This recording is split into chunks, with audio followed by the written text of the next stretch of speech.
हो,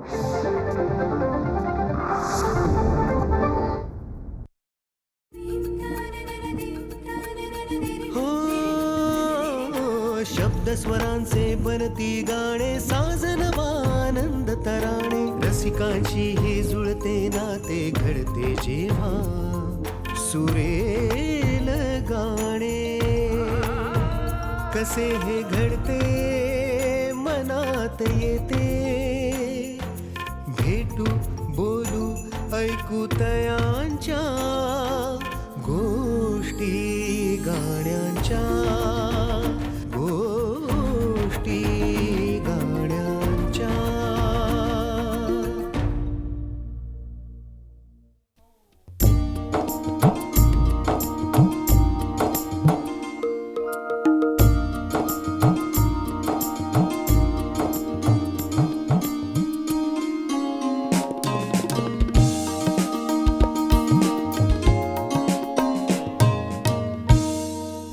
नमस्कार. गोष्टी गाण्यांच्या कार्यक्रमात आपल्या सगळ्यांचं स्वागत आहे. या गोष्टी ऐकत ऐकत जेव्हा आपण या गाण्यांच्या पलीकडे जातो, किंबहुना गाण्यांमागची गोष्ट जेव्हा कळते, तेव्हा त्या गाण्याकडे बघण्याचा दृष्टिकोनही बदलतो. आणि म्हणूनच या गीतकार, संगीतकार, गायकांकडनं या गाण्यांमागच्या गोष्टी ऐकणं जास्त उत्सुकतेचं असतं. आजही अशाच काही गोष्टी उलगडणार आहोत आणि आज आपल्यासोबत आहेत संगीतकार राहुल रानडे आणि गायिका विभावरी आपटे. नमस्कार. खरं तर राहुल, विभावरी, प्रत्येक टप्प्यावर एक वेगळं गाणं कदाचित तुमच्या भेटीला येतं आणि मग त्या गाण्यातनं एक वेगळी दृष्टी, एक वेगळी नजर गाण्याकडे बघण्याची सुद्धा असते.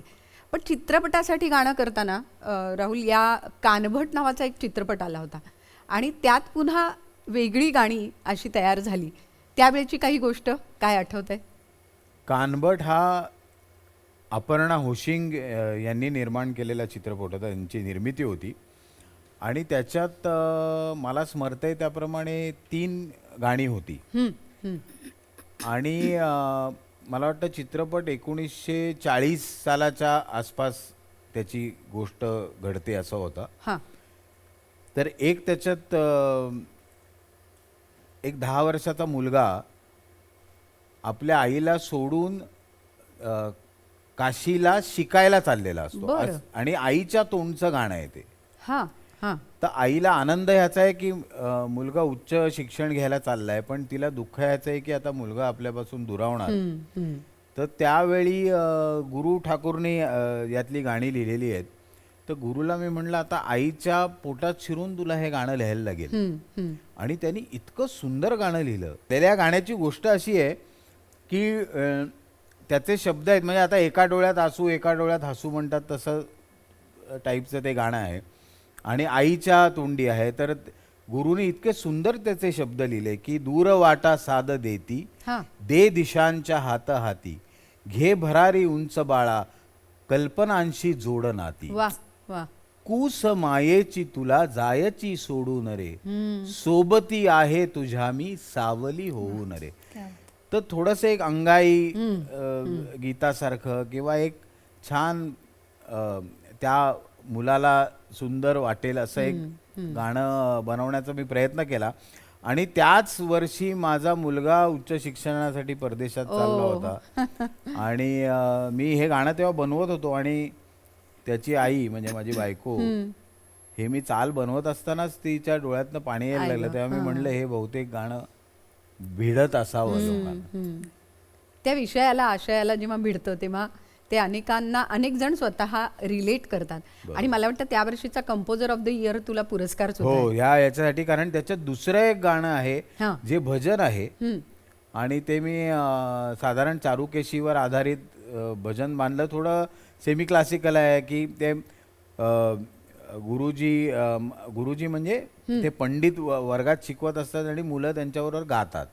तर ते मुलांना ते गाणं त्यांच्या मागे म्हणतात असं. तर थोडंसं असे उपशास्त्रीय ढंगाचं ते गाणं आहे. तर मग हे गाणं तयार झाल्यानंतर मला त्या निर्मात्यांनी विचारलं की ठीक आहे मग हे कोण गाणार असं तुमच्या मनात आहे. म्हणलं आदर्श शिंदे. बरं. तर ते म्हणले अहो त्यांची सगळी गाणी वेगळ्या बाजाची असतात. बरोबर. तर म्हणलं बरोबर आहे, कारण कोणी त्याचा हा बाज ऐकलेला नाहीये. आदर्श एका कॉम्पिटिशन मध्ये, फार मी जवळजवळ 10 वर्षापूर्वीची गोष्ट सांगतो, बरोबर. जेव्हा तो सहभागी झाला होता एका रियालिटी शो मध्ये, त्याचा मी जज होतो. हो, आणि तेव्हा त्याला त्याचं पहिलं बक्षीस तुझ्या हातून मिळालं. हा, म्हणजे आम्ही मिळून ठरवलं की हा पहिला क्रमांक आहे. आणि तेव्हा त्याचं गाणं मी ऐकलं होतं आणि नंतर तो फार सुंदर शास्त्रीय गातो. बरं. आणि तो रियाजाचा गायक आहे. तो हे रोज माहिती नाही सकाळी, कोणाला. हे कोणाला माहिती नाहीये, तो रोज सकाळी उठून रियाज करतो बाकायदा तानपुरे लावून. बरं. आणि फार सुंदर शास्त्रीय बैठक त्याची खूप छान आहे.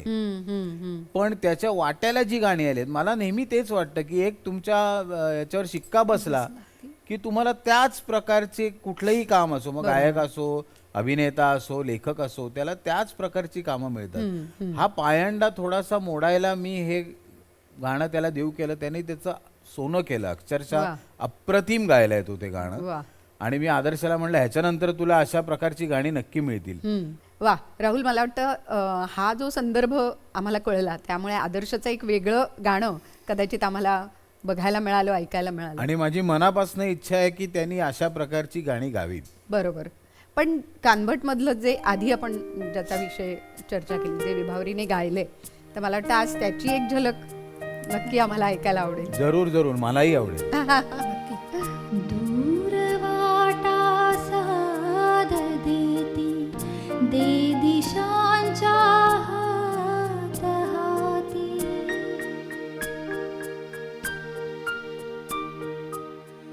दूरवाटा साध देती दे दिशांच्या हात हाती, घे भरारी उंच बाळा कल्पनांची जोडनाती, कुसमायेची तुला जायची सोडून रे, सोबती आहे तुझ्या मी सावली होऊन रे, सोबती आहे तुझ्या मी सावली होऊन रे.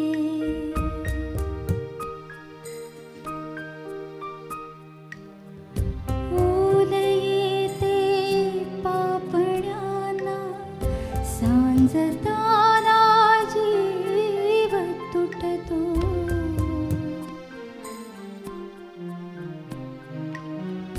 ओल येते पापण्यांना सांजताना जीव तुटतो, नजर वळते अंबराशी,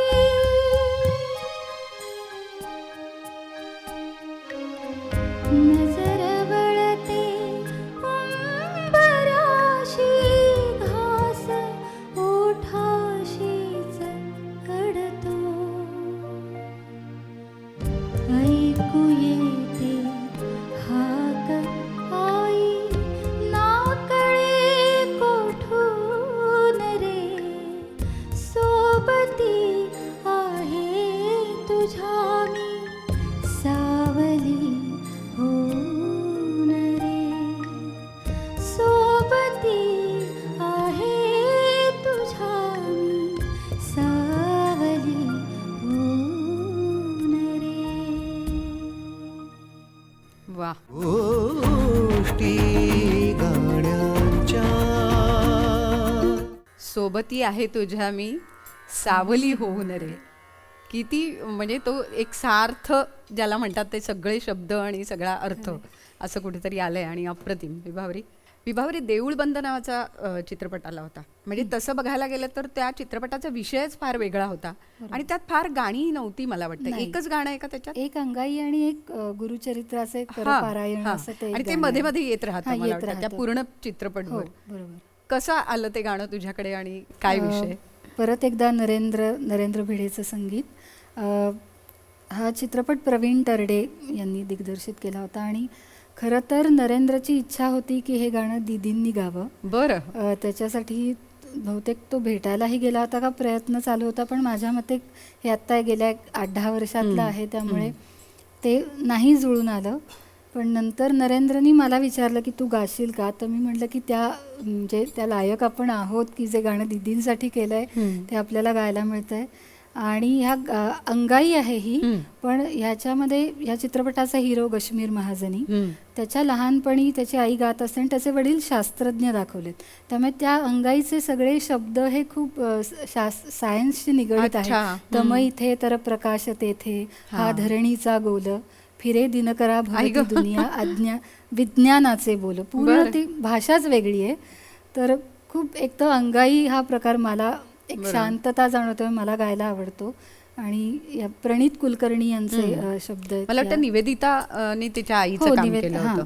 तर ते बॅकग्राऊंडला आहेत फ्लॅशबॅकला, त्यामुळे त्यांच्या तोंडी नाही येऊ शकलं ते, पण ही खूप छान माझ्या आवडीची अंगाई. बरोबर. पण विभावरी, मगाशी तू म्हणालीस की जे गाणं लता दीदी गाणार होत्या ते तुला मिळालं, पण आज अनेक जण म्हणजे लता दीदींच्या आवाजाशी तुझी कुठेतरी जोडणी करतात आणि अनेक रसिक आहेत जे तुला लताबाईंनंतर तुला बघतात.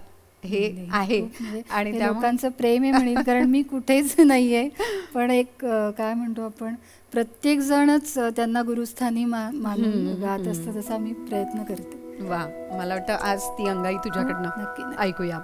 जातो दूर जवळही येतो लाटांचा पाळणा, जातो दूर जवळही येतो लाटांचा पाळणा, चंद्रही होतो ध्रुव बाळाचा खेळणा, चंद्रही होतो ध्रुव बाळाचा खेळणा, लाला लाला व्याध बाणाची दोरी, निजवी बाळा आज, व्याध बाणाची दोरी, निजवी बाळा आज, शांत येऊ दे नीज राघवा गाते दर्या गाज, शांत येऊ दे नीज राघवा गाते दर्या गाज, ला ला ला ला ला ला ला ला ला ला ला ला ला,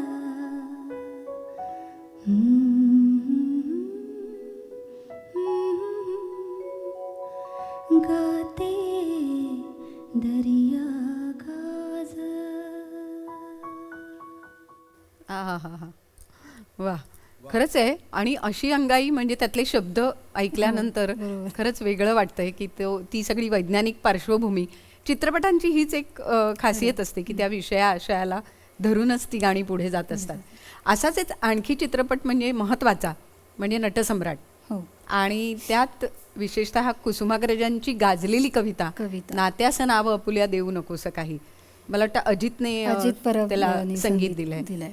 तेही गाताना काय झालं नेमकं? म्हणजे एक तर आपण म्हणतो ना काही म्हणजे आपलं भाग्य असतं आपल्या वाट्याला येणं, तसं नटसम्राट खूप गाजलेलं नाटक आणि त्याच्यावरचा चित्रपट, त्यात कुसुमाग्रजांचं काव्य गायला मिळणं खरं, आणि अजितनी खूप अप्रतिम चाल बांधली आहे त्याला. म्हणजे खळे काकांचा शिष्य तो डोकावतो तिथे त्या चालीत. बरोबर. तर अशी गाणी गायला मिळाली की आपल्याला पण छान वाटतंय, गायिका म्हणून काहीतरी गायला म्हणजे चॅलेंजिंग गायला मिळतंय. तर आणि माझ्या आवडीचं तर आहे गाणं, आणि त्या गाण्यासाठी मला त्या वर्षी रेडिओ मिर्ची आणि मटा सन्मान अशी दोन्ही पुरस्कार मिळाले. वा. तुम्ही प्रयत्न करते. अजित विषयी मला असं सांगायला आवडेल की मी जेव्हा हे गाणं पहिल्यांदा ऐकलं ते पहिल्यांदाच प्रथमदर्शनी जसे काही एखादी गोष्ट बघून आवडते ना तसं मला प्रथम श्रवणी हे गाणं अतिशय आवडलं. वा. त्यामुळे मला पण ऐकायलाच आवडेल. आणि अजित मुळात खूप चांगला गायक असल्यामुळे तो प्रत्येक गोष्ट तेवढी डिटेल मध्ये गाऊन दाखवत असल्यामुळे ते आपल्यावरही जबाबदारी असते की ते तसं आलं तसंच्या तसं पाहिजे. आलं पाहिजे. हा, हे थोडासा मला टोमणा असेल बहुतेक. कारण मी तशी ते तशी काय मी साधारण जुजबी हा गाऊन टोमणा नाहीये, पण आपण एक्सक्यूज देऊ शकत नाही की हे गाता येत नाहीये कारण की तू संगीतकार गाऊन दाखवू शकतो आणि अजित उत्तम गायक आहे. नाही रे हो त्यामुळे मी आपलं सांगतोय नाही, की नाही, अजिबातच टोमणा मी तुमच्या गळ्यातनं जे उतरते ते छानच म्हणतो असं अजिबात टोमणा नाही. आणि माझं तर हे खरं म्हणणं आहे, म्हणजे अगदी स्पष्ट म्हणेन मी हे की गायक संगीतकार असतातच, पण तू आता जे म्हणतोस तुला गाता येत नाही असं तुझं म्हणणं आहे, पण संगीतकार जेव्हा गातो ते गायकापेक्षाही उजवं वाटतं मला, कारण की ते त्यांनी बांधलेलं असतं ते एक्सप्रेशन आणि हे ते तेवढं गायकाच्या मूळ गळ्यातनं भाव येईलच असं किंवा नाही. त्या सगळ्या गोष्टी आतून येत असतात तिथून. मी एक आता विषयच निघालाय तर मी एक सांगतो. जेव्हा मी आशाबाई आता आशा भोसले माझी बरीच गाणी गायलेली आहेत, बरोबर. तर त्यांना मी चाल शिकवायला लागलो की त्या मला म्हणतात राहुल तू गाऊ नकोस, तू पेटी वाजव, मला कळतंय तुझे सूर, तू गायलास की मला तुझे सूर कळत नाही, पण ते जे एक्सप्रेशन येतं संगीतकार गात असताना ते काहीतरी वेगळंच असतं. नाही, आणि मुळात तुझ्या चाली ज्या बांधलेल्या आहेत त्याच इतक्या पक्क्या आहेत की त्या सुरांनीच ते गायकांपर्यंत उत्तम पोहोचतं. म्हणजे संगीतकाराची गायकी ऐकू नये, त्याची चाल ऐकावी, हा. त्याचं एक्सप्रेशन एक्सप्रेशन आहे. खरं मला वाटतं तेच अजितचं जे एक्सप्रेशन आहे जे ह्या गाण्यातनं आलंय आणि कुसुमाग्रजांच्या शब्दातनं आलंय. ऐकूया.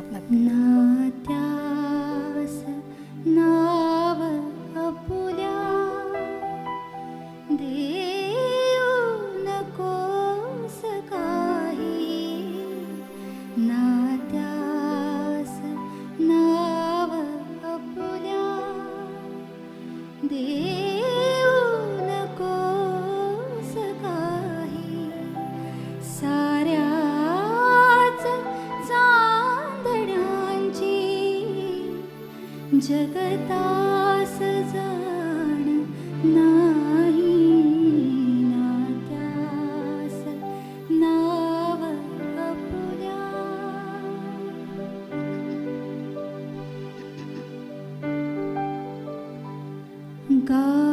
गावातल्या दिव्यांना पथतो कसा पुसावा, गावातल्या दिव्यांना पथतो कसा पुसावा, मंजिल की जयाची तारांगणात राही, नात्यास नाव आपुल्या देऊ नकोस काही, साऱ्याच चांदण्यांची जगतास जाण नाही, नात्यास नाव आपुल्या. सुंदर. कुसुमाग्रजांच्या कितीतरी कविता अशा आहेत की ज्या कवितेमधनं खरं तर खूप काही सांगितलं जातं. आणि साथ घालशील तेव्हाच येईल, जितकं मागशील तितकंच देईन, दिल्यानंतर देहा वेगळ्या सावलीसारखी निघून जाईल, ही जोगीण नावाची त्यांची जी कविता आहे ती मला आत्ता या निमित्ताने आठवली की खरंच प्रत्येक नात्याचा एक वेगळा अर्थ त्यांच्या कवितेमधनं उलगडतो आणि तितकीच अप्रतिम तू गायली असती. गोष्टी गाण्यांच्या. प्रत्येक चित्रपटाची अशीच एक आठवण असते. राहुल, तुझ्या बाबतीत म्हणायचं तर जसं मराठी चित्रपट झाले तसंच हिंदी चित्रपटांमधनं सुद्धा बरंच काम केलं आहे. म्हणजे आता एकूण बघितलं तर मला वाटतं 35च्या वर चित्रपट आणि 200च्या वर नाटकं, एवढा हा स्पॅन आणि 30 वर्षाहून मोठा खरं तर हा सगळा प्रवास. पण यात हिंदीचं एक वेगळं स्थान आहे. तर तो अनुभव कसा होता हिंदीतल्या सगळ्या चित्रपटांचा? नाही, मुळातच झालं असं की माझी सुरुवातच हिंदीपासून झाली. म्हणजे खरं म्हणजे उलटा प्रवास होतो. म्हणजे आधी मराठी चित्रपट, मग हिंदीचे. माझं उलटं झालं. आणि ते झालं ते मी उल्लेख केला तसं सई परांजपे यांचा चित्रपट मी पहिल्यांदा केला. दिशा नावाचा चित्रपट होता, ज्याचं पार्श्वसंगीत मी केलं. त्याच्यानंतर मग मी मराठी चित्रपट केला, तो महेश मांजरेकरचा आई. आणि त्याच्यानंतर मी महेशचे जवळजवळ 9 तरी चित्रपट केले लागोपाठ. वा. आणि त्यातला एक चित्रपट म्हणजे आईनंतर त्यांनी एक चित्रपट केला, हा. निदान नावाचा, जो त्याचा पहिला हिंदी चित्रपट होता. ओ अच्छा. आणि तो एक HIV एड्स ग्रस्त मुलगी असते, तरुण मुलगी 12वीत शिकणारी. तेव्हा तो प्रश्न फार ज्वलंत होता. मला वाटतं 1996 सालची गोष्ट असेल ही, 96-97 मधली. आणि त्याच्यात भरपूर गाणी होती, म्हणजे 9 गाणी होती त्या चित्रपटात. अच्छा, बरं. म्हणजे असा विषय असून 9 गाणी होती. कारण तो अगदी असा म्हणजे रोगट चित्रपट असा नव्हता. त्याच्यामध्ये HIV एड्स बद्दल बोललं होतं, पण ते त्याची गोष्टच फार निराळी होती. सटल पद्धतीने नाही, म्हणजे होतं डायरेक्ट, पण निराळ्या पद्धतीने गोष्ट मांडली होती. कौटुंबिक त्याचं कोंदण त्याचं कौटुंबिक होतं. निदानच्या वेळेस काय झालं, गौतम जोगळेकर म्हणजे सई परांजपेंचा मुलगा, बरोबर, तो त्याची कथा आणि पटकथा लिहित होता आणि गाणी पण लिहित होता. तर तो गाणी लिहिताना तर आम्ही बसलो होतो ही अंगाई करायला, ही जी मध्यवर्ती असणार होती. आणि तो म्हणला, हां केलीस का चाल? म्हणलं नाही, तुला तर माहिती आहे मी आधी चाल करत नाही, तू मला लिहून दे काहीतरी. तो म्हणला नाही, आता आपण यावेळेस उलटं करूया. म्हणलं मला जमणार नाही, चाली तर मी अशा पाडू शकतो चकल्यांसारख्या तुला हव्या तेवढ्या, पण तुझ्या शब्दांना न्याय देणारी चाल मला करू दे. असं आमचं खूप तिथे जवळजवळ भांडण झालंच होतं बहुतेक. आणि वादावादी चालू होती. हे म्हणलं मी करणारच नाही, तर मला येतच नाही ते. तर तो म्हणला बरं थांब, म्हणून तो आतल्या खोलीत गेला आणि 5च मिनिटात बाहेर आला आणि म्हणला हे घे अंगाई. अरे, तर मी म्हटलं काहीतरी मला असं खरडून देऊ नकोस, मला चांगले शब्द असले तर चांगली चाल सुचते.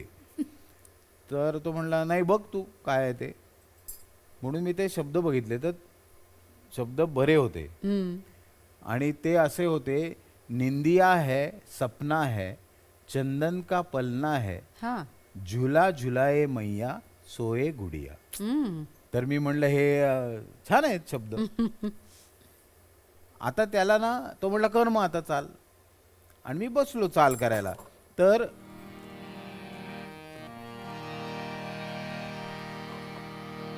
आता प्रत्येक ह्याच्यामध्ये ना एक मीटर असतो. आता ह्या शब्दांमध्ये कुठला मीटर होता, तर साधारण 7/8चा किंवा रूपकचा मीटर होता. की निंदिया है सपना है चंदन का पलना है, झूला झुलाए मैया सोए गुडिया. हे मी आता मीटर मध्ये म्हणून दाखवलं. आता मी ते चालीत बांधलं. मग निंदिया है सपना है चंदन का पलना है, झूला झुलाए मैया सोए गुडिया, झूला झुलाए मैया सोए गुडिया. धन धन. तर म्हणलं आता ही चाल माझी झालेली आहे, आता तू पुढे गाणं लिही. तर तो म्हणला की हे मी लिहिलेले शब्दच नाही आहेत. तर मी म्हणलं मग तू हे काय आणलंस माझ्याकडे? तर तेव्हा त्याच्या आईचा साज नावाचा चित्रपट येत होता. आणि त्या चित्रपटासाठी जावेद अख्तर साहेबांनी लोरी लिहिली होती, ती ही लोरी. बरं, तेव्हा तो ते गाणी बिणी त्याचे रेकॉर्डिंग चालू असल्यामुळे ही लोरी आपल्याला माहिती असायचं काहीच कारण नाही. आणि तो त्याच्या त्या निर्मिती प्रक्रियेत त्या चित्रपटाच्याही सहभागी असल्यामुळे त्यांनी ही पटकन मला आणून दिली. म्हणलं मग आता काय करायचं, हे तुझे शब्द नाहीत तर. तो म्हणला आता मला चाल मिळाली.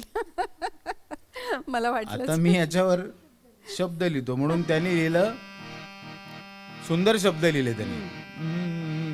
आता आपले कसे होते, निंदिया है सपना है, त्यांनी लिहिलं आजा रे चंदा रथ पे सवार ले चल बिटिया को तारों के पार, सांसें हैं हल्की पलकें हैं भारी, होठों पे ठहरी हंसी प्यारी प्यारी, सपनों की दुनिया की मीठी पुकार, पास बुलाए रे गुड़िया हमार, आजा रे चंदा रथ पे सवार ले चल बिटिया को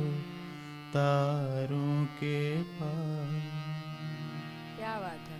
वा, ती गोष्ट अप्रतिम अप्रतिम. म्हणजे खरोखर मला तेव्हाच हे वाटलं की त्यांनी आधी शब्द दिले आणि त्यांना चाल मिळाली. आता असं बरेच लोक करतात. हा, बरेच संगीतकार म्हणजे शंकर एहसान लॉय असतील किंवा अजय अतुल तर डाडा डीडी वापरून चाली करतात त्यांच्या. आणि मग त्यांची बहुसंख्य गाणी डाडा डीडी म्हणूनच केलेले असतात. पण म्हणजे डाडा डीडी हे शब्द असतात. किंवा शंकर एहसान लॉय करताना पण शंकर काहीतरी शब्द खरडतो. जसं कजरा रे तेरे काले काले नैना हे शंकरनी लिहिलेले शब्द आहेत. आणि मग त्यांनी गुलजार साहेबांना जेव्हा गाणं पाठवलं तेव्हा म्हणले ही लाईन छान आहे, ही तीच ठेव. फक्त त्यांनी काले काले नैना लिहिलं होतं शंकरनी, कारे कारे केलं तो ग्रामीण बाज आणायला. तर असं पण होतं की ही एक वेगळ्याच प्रकारची गंमत. आणि पुन्हा ते द्वंद्व कायम आहे, शब्द आधी की सूर आधी. हे गीतकार आणि कवी मधलं द्वंद्व अजूनही ते चालूच राहणार. कोंबडी आधी का अंडा आधी सारखंच आहे, त्याला उत्तर नाही, त्याला उत्तर नाहीये. दोन्ही बरोबर आहे. पण खरंच आहे की त्यातनं एक वेगळं गाणं तयार झालं आणि आजारे चंदा अप्रतिम गाणं तयार झालं. पण विभावरी, जसं हिंदी भाषेचा एक लहेजा आहे, मराठीचा एक वेगळा बाज आहे, तसं तू इतर भाषांसाठी सुद्धा म्हणजे दाक्षिणात्य चित्रपटांमध्ये किंवा दाक्षिणात्य भाषांमध्ये तू गायली आहेस. तर ती संधी कशी मिळाली तुला? ती संधी म्हणजे परत काय म्हणू, चांगल्या अर्थी कारणीभूत म्हणून काकस्पर्श जो मराठी चित्रपट महेश सरांचा, बरोबर, जसं संगीत राहुलनी केलं, ते पहिलं काम मी राहुल बरोबर केलेलं रेकॉर्डिंग. पहिलं गाणं मी तुझ्याकडे गायले. हो का? आणि ते मी गायले काकस्पर्शचं. आणि काही वर्षांनी काकस्पर्श तमिळ आणि हिंदीमध्ये महेश सरांनी केला. आणि त्याच्यासाठी ते इलयराजा सरांना अप्रोच झाले, संगीत तुम्ही द्याल का. तेव्हा त्यांनी जी मराठी गाणी ऐकली आणि त्यांनी गायिका म्हणून ही चालेल असं म्हणजे मला आठवतं. मी एका वेगळ्या रेकॉर्डिंगमध्ये होते आणि राहुलचा मला फोन आला, अभिनंदन तू इलयराजांकडे गातेस. तर मला वाटलं की हे म्हणजे कशाला घडेल हे, मी कधी गेलेच नाही आहे त्यांच्यापर्यंत, ही अशी संधी कशी मिळेल वगैरे. तो म्हणला नाही, असं असं आहे, काकस्पर्श हिंदी आणि तमिळमध्ये होतं, त्याच्यासाठी राजा सर संगीत देतात आणि त्यांनी तुझा आवाज अप्रूव्ह केला. त्यामुळे तशी माझी सुरुवात झाली. आणि ती गाणी गायल्यानंतर ते रेकॉर्डिंग संपल्यानंतर त्यांनी एक दिवस मला थांबवून घेतलं आणि साऊथकडच्या एका तमिळ चित्रपटासाठी एक त्यांचं गाणं गाऊन घेतलं. आणि नंतर मग ती हळूहळू पुढे तमिळ तेलुगू आतापर्यंत एक 27-28. आणि कार्यक्रम बरेच झाले, म्हणजे कॉन्सर्ट्स मध्ये पण मी गाते त्यांच्या जी जुनी गाणी, म्हणजे एस जानकी, पी सुशीला यांनी गायली. म्हणजे जसं आपण इथे कार्यक्रम करतो, शांताबाई, तसं राजा सरांच्या कॉन्सर्ट जिथे स्वतः ते 4 तास 5 तास कॉन्सर्ट चालू असते, ते उभे असतात अखंड हार्मोनियम घेऊन, Great. स्वतःच बोलतात, गातात काही गाणी. तर त्याच्यातही तमिळ तेलुगूच गाणी अर्थात. त्यामुळे मराठीत लिहून घेते, कारण मला भाषा नाही कळत अजिबातच. तर मराठीत लिहून घेते आणि उच्चारांची प्रॅक्टिस करून गाते. अर्थात सगळा तो म्हणजे स्वतः राजा सर आणि पूर्ण सगळे आर्टिस्ट ग्रुप इतके सगळे कोऑपरेटिव्ह आहेत की ते मदत करत असतात आणि मी काय ताकद आहे ना संगीतात, म्हणजे भाषेच्याही पलीकडे जाण्याचं श्रेय खरं तर म्हणजे संगीताला आहे. एका रेकॉर्डिंग अगदी सुरुवातीच्या रेकॉर्डिंग नंतर मी एकदा असं बोलताना म्हणले त्यांना की मला अर्थ कळत नाहीये, त्यामुळे एक्सप्रेशन कदाचित येत नसेल. तर तेव्हा त्यांनी मला जे कारण सांगितलं, जो विचार आपण कधी मी तर कधी केला नव्हता आणि जे खरं अवघड आहे गायला, कारण आपण गाताना शब्दांचा आधार घेतो आणि त्या अर्थानुरूप आपण भाव हे करतो. बरोबर. तर ते मला म्हणले होते की तुला शब्द कळत नाही, भाषा कळत नाही, ठीक आहे, पण सुरांची एक भाषा असते.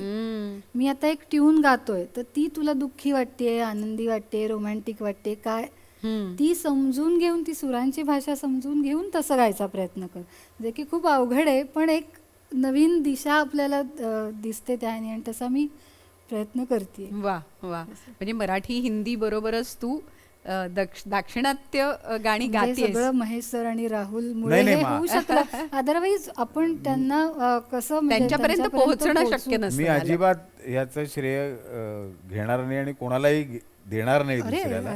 तुम्ही केवळ तुझं आहे. कारण की काकस्पर्श सुद्धा पहिलं माझं रेकॉर्डिंग, ते त्याला भेटले, मी ते गायल्यानंतर तो म्हणला होता की महेश सरांनी एकदा अप्रूव्ह केलं की ते पहिलं मराठीत मी अप्रूव्ह झाल्यामुळे मी पुढे जाऊ शकले. त्यामुळे तुमच्या दोघांमुळे असं तू त्याला म्हणू नको. अरे म्हणजे ते कॅरेक्टरला जात आहे की नाही असं म्हणू आपण. तुझ्या आवाजाच्या प्रेमातच पडायला होतं, हेच सत्य आहे.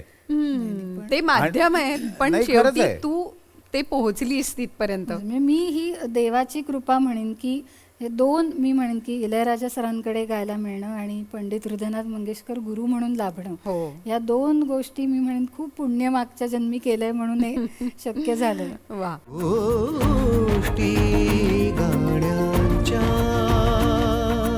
आज आम्हाला काही झलक ऐकवशील, कारण त्या भाषा कदाचित आम्हालाही कळणार नाही, पण सूर समजून घ्यायचा प्रयत्न आम्ही नक्की करू.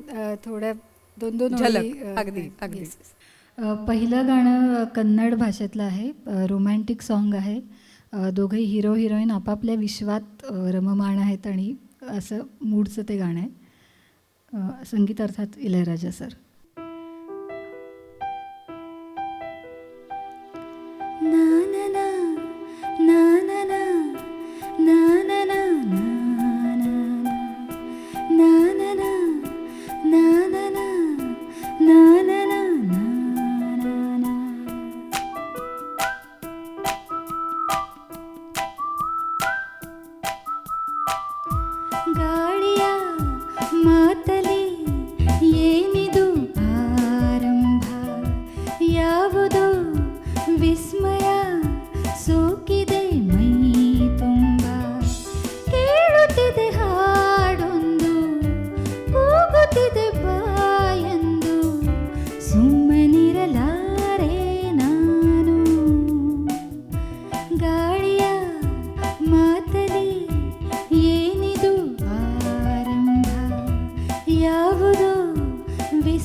पिक्चरमधलं टुरिंग टॉकीज नावाचं पिक्चर आहे. ज्यात एक ताई लहान मुलांबरोबर खेळतीये, बागडते, अशा मूडचं गाणं आहे.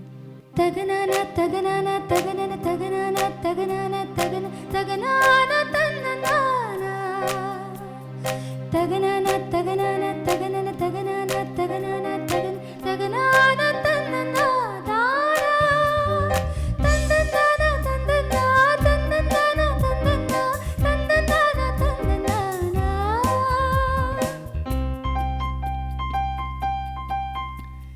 சுட்டி பெண்ணி சிட்டாட்டம் சுத்தி வரியா, குட்டி குட்டி செட்டை செஞ்ச மனாட்டம் துள்ளி வரியா, தொப்புள் கொடி சொந்தம் ஒட்டி வந்து பந்தம் கண்ணுக்குள்ளே உன்னை வச்சு காவல் காப்பேனே,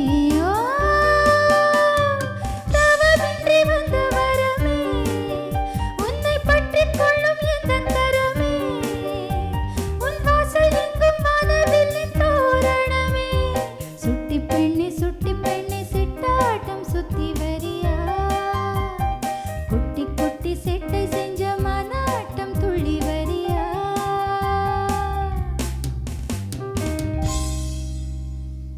खरंच आहे, आम्हाला भाषा नाही कळली पण त्याचा भाव नक्की कळला.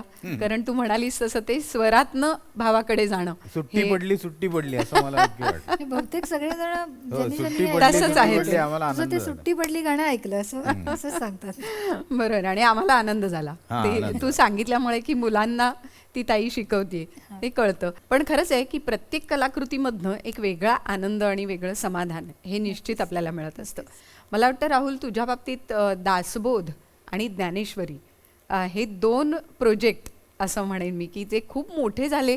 मला वाटतं दासबोध हा सगळ्यात मोठा ऑडिओ झाला, मला वाटतं ऑडिओ बुक. ज्ञानेश्वरी त्याच्यापेक्षा मोठा अच्छा आहे. अच्छा. आणि दासबोध राज्य मराठी विकास संस्थेतर्फे तो झाला 2013 साली. ओ. तो ते काम मला मिळालं. मधु मंगेश कर्णिक हे तेव्हा संचालक होते राज्य बरं, मराठी विकास बरं. संस्थेचे. आणि त्यांनी पृथ्वीराज चव्हाण साहेबांना संत वाङ्मयाची ऑडिओ बुक्स करायची होती. ओ. श्राव्य पुस्तकं संत वाङ्मयाची असली पाहिजेत असं त्यांचं ठाम वा. म्हणणं होतं. आणि दासबोध हा पहिला ग्रंथ करावा असंही त्यांनीच सूचना केली सुचवलं होती. होतं. आता दासबोधामध्ये आहेत 7,800 श्लोक. आता ते कोण म्हणणार, काय करणार? तर संजीव अभ्यंकर चं नाव मी सुचवलं आणि त्यांनी नेटानी 9 महिने लागले ते रेकॉर्ड करायला मला. ओ. पण त्यांनी नेटानी ते काम केलं. त्याला खरंच नमस्कार आहे माझा संजीवला. किती तास केलं तरी रेकॉर्डिंग? म्हणजे ते आता 9 महिने म्हणजे नाही त्याचं किती झाले त्याचं तास? प्रत्येक रस्व मला वाटतं 5 वेळा तरी 5 चाळण्या त्याला लागल्या. कारण हो. रस्व दीर्घ बरोबर आहे का नाही, शब्दोच्चार, हो. सूर हे सगळं करत करत करत करत ते 9 महिन्यानंतर तयार झालं. तेव्हा मला वाटतं 48 तास ते अख्खं चालतं. आत्ता लावलं तर ते 2 दिवसांनी संपेल. आई ग. आणि मग नंतर ज्ञानेश्वरी करायचं ठरलं. सुभाष देसाई साहेब मंत्री होते मराठी भाषा विभागाचे. आणि तेव्हा ते पण ते लवकर झालं कारण त्याच्यात 22 गायक होते आणि विभावरी नी त्याच्यात बऱ्याच मला 1000च्या वर ओव्या तू गायल्या असशील असं मला वाटतंय. 22 गायकांना घेऊन ज्ञानेश्वरी अरे वा. ध्वनिमुद्रित करणं एक मोठं आव्हान होतं. कमलेश भडकमकर आणि त्याची अख्खा चमू दीप आज इथे वाजवायला येतं. दीपचा पण सहभाग वा. होता माझ्या टीम मध्ये.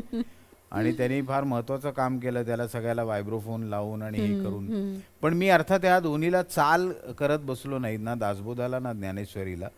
कारण ते ज्या वृत्तात लिहिलेले त्याच वृत्तामध्ये ते पोचवणं. खरं. कारण त्या चालीची मीमांसा व्हायला नको की हे बरं आहे वाईट आहे. आणि ते मंगेशकरांनी केलंय ते मला वाटतं त्याच्या पलीकडे आपण नको त्याला हात लावायला. तर ते आणि मुळात त्याचा एक ठेवा जतन करणं या संत वाङ्मयाचा हा त्याच्या मागचा उद्देश आहे. आणि म्हणून ही 2 कामं वा. परमेश्वराने माझ्या हातून घडवून घेतली. ही कुठे ऐकायला मिळतील तेही मला वाटतं आपण आपल्या राज्य मराठी विकास संस्थेची जे संकेतस्थळ आहे. आता मराठी विकास संस्था म्हणजे मला वेबसाईट नाही म्हणता येणार. संकेतस्थळावर ती आपल्याला ऐकायलाही मिळेल दासबोध आणि ऐकायलाही मिळेल आणि तो आपल्याला डाउनलोडही करता येईल. बरं. आणि ज्ञानेश्वरी अजून लोकार्पण व्हायची आहे. त्यामुळे ती लोकार्पण झाल्यावर ती देखील अशाच पद्धतीने आपल्याला यूट्यूबवर ऐकायला मिळणार आहे. वा. आणि खूप मला विलक्षण समाधान आहे या दोन्ही कामांबद्दल. आणखीन एक महत्त्वाचं काम 2013 साली परमेश्वराने माझ्याकडनं करून घेतलं ते म्हणजे इंडियन फिल्म आर्काइव्हनी 3 मूकपटांना संगीत देऊन ते परत रिलीज केले. राजा हरिश्चंद्र नंतर दादासाहेब फाळकेंचाच कालियामर्दन आणि जमाई बाबू कलिपदा दास म्हणून बंगाली दिग्दर्शक आहेत त्यांचा. हे 3ही मूकपट पुन्हा संगीत जेव्हा त्याचं केलं तेव्हा त्यांनी मला त्यासाठी निवडलं. आणि नरेंद्र भिडे माझ्याबरोबर होता ते काम पूर्ण करायला. त्यामुळे दिग्दर्शक दादासाहेब फाळके आणि संगीत दिग्दर्शक राहुल असं एक आलेलं म्हणजे हे स्वप्नवत आहे. अनोखा योग म्हणण्यापेक्षा मी म्हणेन हे स्वप्नवत आहे. खरंच आहे, अशा अनेक स्वप्नवत गोष्टी आज आम्हाला इथे उलगडता आल्या. गोष्टी गाण्यांच्या. जाता जाता 2 महत्त्वाचे टप्पे. एक म्हणजे रणांगण हा चित्रपट. म्हणजे खरं तर रणांगण हे नाटक तितकंच गाजलं, पण रणांगण चित्रपटामध्ये तू एक जे गाणं केलं आहेस, जे आधीचं गाणं असताना त्याला पुन्हा एकदा चाल देणं हे खूप मोठं आव्हान आहे. खूप अवघड होतं. हां. राकेश सारंग त्याचा दिग्दर्शक होता रणांगणचा. आणि तो मला म्हणला की तू एक गाणं कर, बाकीची गाणी काही लोक करतायत आणखीन. म्हणलं ठीक आहे. तर मग तो म्हणला पण गाणं ठरलंय कुठलं करायचं ते. म्हणलं मग मी कशाला पाहिजे. तो म्हणला तसं नाही, गाणं आहे सख्या रे घायाळ मी हरिणी. इतकं गाजलेलं. हां. तर मी म्हणलं मग आता मी त्याच्यात काय करायचं. ते रिमिक्स वगैरे आपण काही करूया नको. तो म्हणला नाही नाही रिमिक्स नाही, पहिली ओळ फक्त तीच आहे, बाकी पुढचं सगळं तू नवीन कर. मी म्हणलं असं कसं करणार. तर तो म्हणला नाही पण आम्हाला असंच पाहिजे, कारण त्या चित्रपटाचे ते त्या गाण्याभोवती सगळं मागणी फिरतं. आहे. हां. आणि मग आम्ही त्याचे हक्क विकत घेतले रामदास फुटाणेंनी कडून, कारण ते त्यांच्याकडे होते. मला वाटतं सामनामधलं गाणं आहे सामना ते. चित्रपट खेबुडकरांनी अप्रतिम आणि भास्करदांची ती चाल आणि लता दिदींचा स्वर दिदी तर अप्रतिम. त्याचा मी किस्सा ऐकलाय, वन टेक ओकेचा किस्सा आपण ऐकलेला त्या सगळ्यांनी. आता माझ्या समोर प्रश्न काय होता, तो म्हणला मी राकेश सारंग मला म्हणला की आणि हे पुढचे अंतरे मी लिहून पण आणलेत गुरुकडनं. गुरु ठाकूरने त्याचे पुढचे अंतरे हे घे आता तू कर. आता गुरु ठाकूरनी काय केलं की त्यांनी खेबुडकरांनी ज्या मीटरमध्ये लिहिले त्याच मीटरमध्ये पुढच्या ओळी लिहिल्या. म्हणजे चालीला आली पंचायत. म्हणजे आता मी काहीही केलं कुठूनही तरी ते तसंच वाटतं. ते बरं शेवटीच त्या ह्याच्यावर यायचंच ना, सख्या रे घायाळ मी हरिणी, काही झालं तरी ह्याच्यावरच यायचं ना मला परत. म्हणजे मी कुठूनही जरी अंतऱ्याची चाल काही बदलली, स्केल बदलली, राग बदलला तरी पुन्हा म्हण जरा. सख्या रे घायाळ मी हरिणी, सख्या रे घायाळ मी हरिणी. आता मी खूप अडकलो ह्याच्यात आणि एक माझी पंचायतच झाली थोडक्यात की आता मी ह्याला काय अंतराला चाललो. कारण गुरुनी शब्द लिहिले, आतुर डोळे तुझ्याच साठी व्याकुळ वेडी काया, जीव उताविळ आसुसला मिठीत तुझ्या मिसळाया, बंद जगाचे अखेर सारे आले भिरकावुनी, सख्या रे घायाळ मी हरिणी. म्हणजे तेच जे खेबुडकरांनी लिहिलंय त्याच मीटरमध्ये. त्यामुळे मला एकच पर्याय होता की ह्याचा एक असा सूर, म्हणजे सख्या रे घायाळ मी हरिणी साधारण पुर्यादानाचे श्री ह्याच्या आसपास फिरणारा आहे. असा कुठला सूर आहे की जिथे मला परत येता येईल. म्हणजे मी इथनं समजा मी निघालो तर मला वेस्टर्न लाईनने गेल्यावर वेस्टर्ननीच परत यायला पाहिजे. मी हार्बर लाईनला गेलो तर मी भलत्या स्टेशनला जाईन. असं कुठलं स्टेशन आहे जिथे मी थांबू शकतो, तर ते दादर स्टेशन समजा आहे तर तो कोमल दैवत जो ह्याच्यात आहे तो दुसऱ्या कुठल्या रागात आहे जो ज्याच्यामध्ये मी हे बांधू शकेन, तो आहे चारुकेशी. म्हणजे सारे ग म पद. मग मी चारुकेशी रागात अंतरा बांधला जेणेकरून मी दादरला उतरून परत येऊ शकतो वेस्टर्न लाईनला. आपण ऐकूया ते ही म्हणल्यावर जास्ती कळेल आपल्याला. सख्या रे घायाळ मी हरिणी, सख्या रे घायाळ मी हरिणी.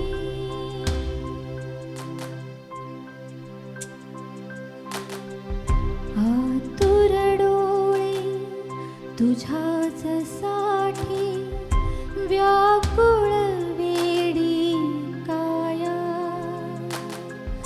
आतुर डोळे तुझ्याच साठी व्याकुळ वेडी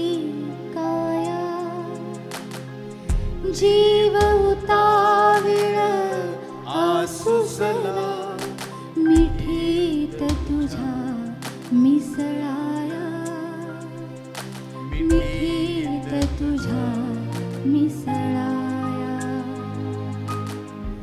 बंध जगाचे अखेर सारे आले भिरकावूनी सख्या रे सख्या रे घायाळनी हरिणी सख्या रे घायाळनी हरिणी. वा वादकांना पण टाळ्या. क्या बात. खूप छान, अप्रतिम. खूप छान, मस्त. पण हे आनंदी- खूप मोठं चॅलेंज. आनंदी जोशीनी हे गाणं बरं. चित्रपटात गायलं आणि समीर म्हात्रेनी याचं अरेंजमेंट केली होती आणि फार सुंदर अरेंज केलंय समीरनी. विभावरीला आता कळलं असेल की ते गाताना किती मोठं धनुष्य पेलण्याचा विषय आहे. पण असंच आहे, अशीच शिवधनुष्य पेलावी लागतात तेव्हा कुठे जाऊन या कलाकृती बनतात. आणि असाच एक महत्त्वाचा चित्रपट तुमच्या दोघांच्याही दृष्टीने, म्हणजे तुझं संगीत आणि तुझं गाणं, आणि तो म्हणजे काकस्पर्श. काकस्पर्श हा चित्रपट तयार झालाच, तो इतका गाजला, चित्रपटही गाजला, गाणीही गाजली, आणि एकंदरीत सगळ्या दृष्टीने तो एक माइलस्टोन ठरला. मला वाटतं एक ओवी त्यात तू गायली आहेस, तर त्यावेळेचा अनुभव काय होता?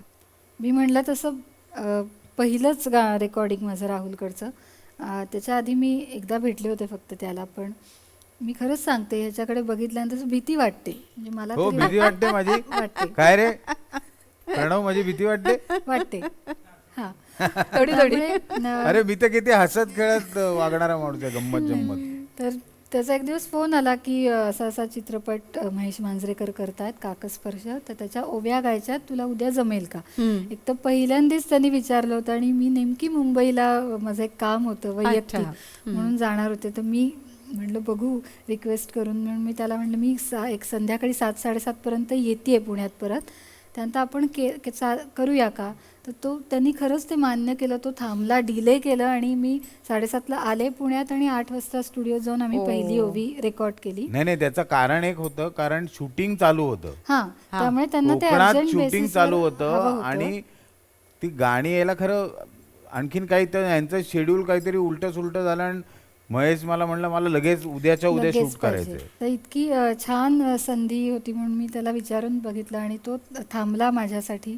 मी एक ओवी केली मग उशिरा, आणि मग तो म्हटला एकदा मी ही ऐकवतो महेश सरांना, आणि ही चालली तर आपण उरलेल्या ओव्या करू. त्याप्रमाणे मग आम्ही दुसऱ्या दिवशी बाकीच्याही सगळ्या ओव्या केल्या आणि मग छान वाटलं. म्हणजे मला ओव्या अशा चित्रपटासाठी मी पहिल्यांदा गायले होते, तर तो पडद्यावर ऐकताना बघताना त्या काळातल्या वातावरणाला आपला आवाज खूप छान होता अनुभव. पण मुळात मला वाटतं ह्या संपूर्ण चित्रपटाला एक म्हणजे गाण्यांच्या दृष्टीने तू ट्रीटमेंट सुद्धा एक वेगळी दिली. नाही, वेगळी ट्रीटमेंट म्हणजे मी महेशला तेच म्हणलं की आपण ह्याच्यामध्ये कुठल्याही प्रकारचं वाद्य ठेवायला नको. आपण फक्त नॅचरल जे साऊंड आहेत, पक्षी, झरा वाहतोय, हे ह्याच्यावरच करूया. म्हणजे माझा इतका तिच्या आवाजावर विश्वास होता, बरोबर, की त्याला साधा तानपुरा सुद्धा नाहीये मागे, ओ फक्त तिचा आवाज आहे, बाकी काही नाही, कुठलंच वाद्य नाही. वा. पण त्याच्याच बरोबर जन्मबाईचा हे जे गाणं त्या चित्रपटात झालं, पुन्हा ते खूप गाजलं. मला असं वाटतं की आजच्या मैफिलीची सांगता आपण जन्मबाईचा या गाण्याने जर केली तर नक्कीच जरूर जरूर आवडेल आम्हाला सगळ्यांना. अर्थात प्रेक्षकांना हेच सांगायचं की आज या 2 कलावंतांसोबत आपण गप्पा मारल्या. या गाण्यांच्या गोष्टी उलगडत असताना पुन्हा एकदा त्या सगळ्या विश्वात आपणही डोकावू शकलो. त्यामुळे अशाच वेगळ्या कलावंतांसह पुढच्या भागात आपण भेटणार आहोत. आजच्या पुरतं इथेच थांबूया. तुमच्या दोघांचेही खूप खूप आभार. थँक्यू. धन्यवाद. थँक्यू.